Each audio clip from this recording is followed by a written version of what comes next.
Hello everyone. सो आज का हमारा टॉपिक है ब्लड ग्रुप्स। तो जैसे ही हम चैप्टर के स्टार्टिंग में पढ़ चुके हैं कि ब्लड जो होता है वो एक कनेक्टिव टिश्यू होता है और हमारे सिस्टम में एज अ ट्रांसपोर्टिंग वर्क करता है। ब्लड क्या करता है, हमारे न्यूट्रिएंट्स को जो भी हम इनटेक करते हैं उसको हमारे सेल्स तक पहुंचाता है। देन सेल्स में जाके एनर्जी रिलीज होती है in the form of ATP, और फिर वहाँ से जो वेस्ट मटेरियल होता है उसी को ब्लड एक्सक्रेट आउट कराने में भी हेल्प करता है। ठीक है, तो जैसा कि हमें पता है कि डिफरेंट डिफरेंट ह्यूमन बींग्स में different different blood groups present होते हैं। तो बेसिकली दो तरीके की ग्रुपिंग होती है ह्यूमन बींग्स में, एक होती है ABO grouping and the other one is RH grouping. तो फर्स्ट हम बढ़ते हैं एबीओ ग्रुपिंग के बारे में। एबीओ ग्रुपिंग किस बेसिस पर की जाती है? एबीओ ग्रुपिंग जो होती है वो इस बेसिस पर की जाती है कि एंटीजन्स और एंटीबॉडीज प्रेजेंट है या फिर एब्सेंट है। जनरली एंटीजन्स जो होते हैं वो आरबीसी के सरफेस पर प्रेजेंट होते हैं और जो एंटीबॉडीज होते हैं वो प्लाज्मा में प्रेजेंट होते हैं। ठीक है, एंटीजन्स और एंटीबॉडीज क्या होते हैं? एंटीजन्स वो केमिकल्स होते हैं जो कि इम्यून रिस्पॉन्स को इंड्यूस कर सकते हैं। वहीं एंटीबॉडीज वो प्रोटीन्स होते हैं जो कि प्रोड्यूस किए जाते हैं एंटीजन्स के रिस्पॉन्स में। जनरली 4 तरीके के ब्लड ग्रुप होते हैं, ए बी एंड ओ। ठीक है, जब अगर आपने देखा हो अगर किसी का एक्सीडेंट हो जाता है या फिर किसी को बहुत बड़ी वाली इंजरी हो जाती है तो उसको हॉस्पिटल ले जाया जाता है एंड उसकी सर्जरी की जाती है। तो सर्जरी में ब्लड की ज़रूरत होती है।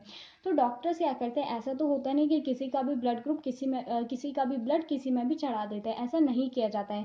दो सिमिलर ब्लड ग्रुप वाले ही एक दूसरे को ब्लड डोनेट और रिसीव कर सकते हैं। ठीक है,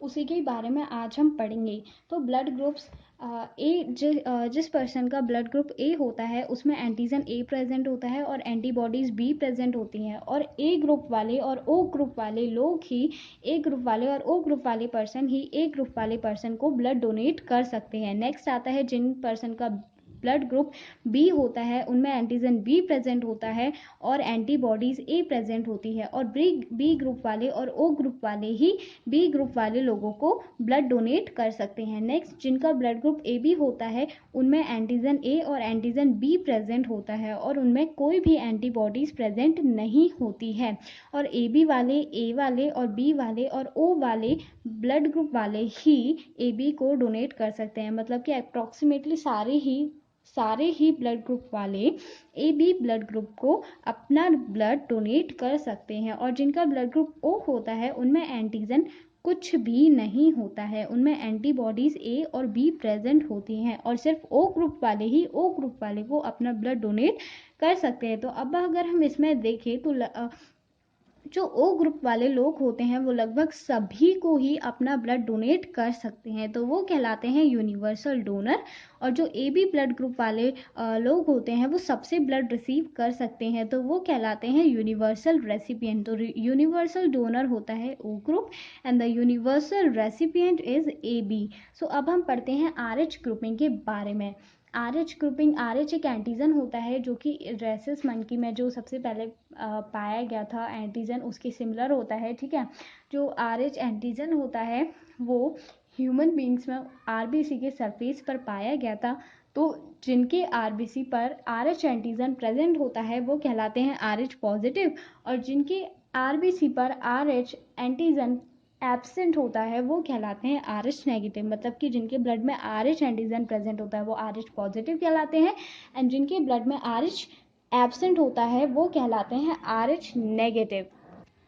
अब इसमें एक स्पेशल केस आता है कि अगर कोई भी मदर प्रेग्नेंट है और उसका जो ब्लड है उसके ब्लड में R H negative antigen present है और उसके फॉइटस में R H positive antigen present है, तो फर्स्ट प्रेगनेंसी में क्या होता है, कोई दिक्कत नहीं आती। उसमें जो प्लेसेंटा होता है वो उन दोनों ब्लड को सेपरेट करके रखता है, ब्लड का इंटरमिक्सिंग नहीं होता है। बट डिलीवरी के वक्त क्या होता है, जो मदर का ब्लड होता है और फोइटस का ब्लड जो है वो इंटरमिक्स हो जाता है, जिसकी वजह से आर एच नेगेटिव और आर एच पॉजिटिव एंटीजन जो होते हैं वो भी इंटरमिक्स हो जाते हैं, जिसकी वजह से मदर के ब्लड में जो आर एच एंटीजन प्रेजेंट होता है वो फोइटस के ब्लड में जो R H positive antigen present होता है उसके खिलाफ एंटीबॉडीज बनने लगती हैं। मदर के ब्लड में एंटीबॉडीज बनने लगती हैं आर एच एंटीजन के खिलाफ।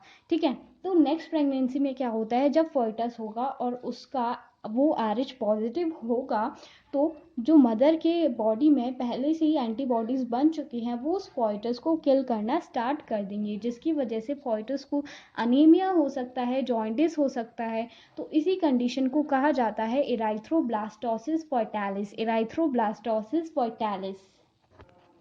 तो हम क्या करते हैं जनरली हॉस्पिटल्स में क्या किया जाता है, जो भी फर्स्ट डिलीवरी होती है उसके बाद वैक्सीनेशन कर दिया जाता है, जिसकी वजह से वो एंटीबॉडीज़ जो बनती हैं वो डिस्ट्रॉय कर दी जाती हैं। नेक्स्ट हम बात करते हैं कोगुलेशन ऑफ ब्लड की। कोगुलेशन ऑफ ब्लड, तो जैसा कि अगर आपको कोई स्मॉल कट लगा हो तो आपने देखा होगा थोड़ी देर के लिए ब्लड निकलता है और उसके बाद वो अपने आप ही क्लॉट हो जाता है।